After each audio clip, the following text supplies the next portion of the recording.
Natural ba ang bagyo o may nagkokontrol? Paano kung sabihin ko sa'yo na hindi lahat ng bagyo ay natural na nangyayari? Paano kung ang ulan at init ay pinipindot at ina-adjust lang? Kung ang panahon ay kalikasan, bakit parang may pattern?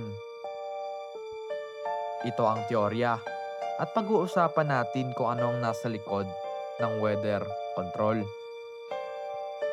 Sa loob ng maraming taon, sinasabi sa atin na ang bagyo, ulan at init ay likas na nangyayari, natural at walang may kontrol. Pero paano kung mali ang lahat ng iyon? Paano kung may teknolohiya na kayang baguhin ang takbo ng ulap, galawin ng hangin, at indikta kung kailan uulan? May isang bagay na totoo na, hindi teorya, hindi chismis. Ito ang cloud seeding. Ito ang paglalagay ng kemikal sa ulap para pilitin itong umulan. Ginagamit ito sa China, UAE, Russia at Amerika. Ibig sabihin, kaya na nilang gumawa ng ulan. At kung kaya nilang gumawa, kaya rin ba nilang pigilan? May isang pasilidad sa Alaska na ang tawag ay HAARP. Sabi ng opisyal, isa daw itong research station. Ayon naman sa teorya, isa daw itong weather weapon. Sinasabing, kaya nitong baguhin ang jet stream at guluhin ang sistema ng bagyo. Walang umaamin, walang nagkukumpirma. Pero bakit tuwing may testing, may kasunod na sakuna? Ito ba ay coincidence o koneksyon?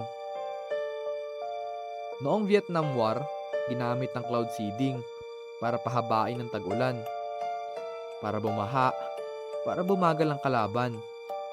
Ito ay official record, hindi ito teorya. Kung ginamit noon, ano ang ginagamit ngayon na hindi sinasabi? Tumingala ka sa langit, may mga guhit na hindi nawawala agad. Sabi ng iba, ito ay normal lang daw. Sabi ng iba, hindi. Ayon sa teorya, may ini-spray para kontrolin ng klima, kontrolin ng hangin, kontrolin ng ulan. Walang ebidensya, pero bakit pare-pareho ang pattern? Napansin mo ba? Bagyo sa gitna ng tag-init, matinding init sa gitna ng tag-ulan, ulan na parang binubuhos tapos biglang titigil. Di tugma.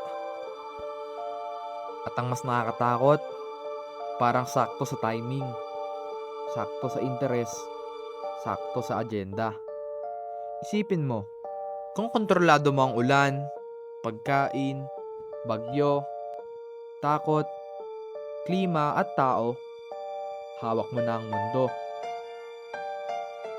Paano ko ang baha at tagtuyot ay hindi natural, kundi desisyon at plano?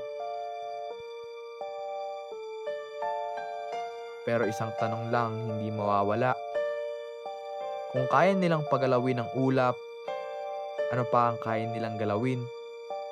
At kung isang araw biglang mag-ibang panahon, biglang walang babala, mag-isip ka, baka hindi lang ang kalikasan ang gumalaw. Baka may nagpapagalaw.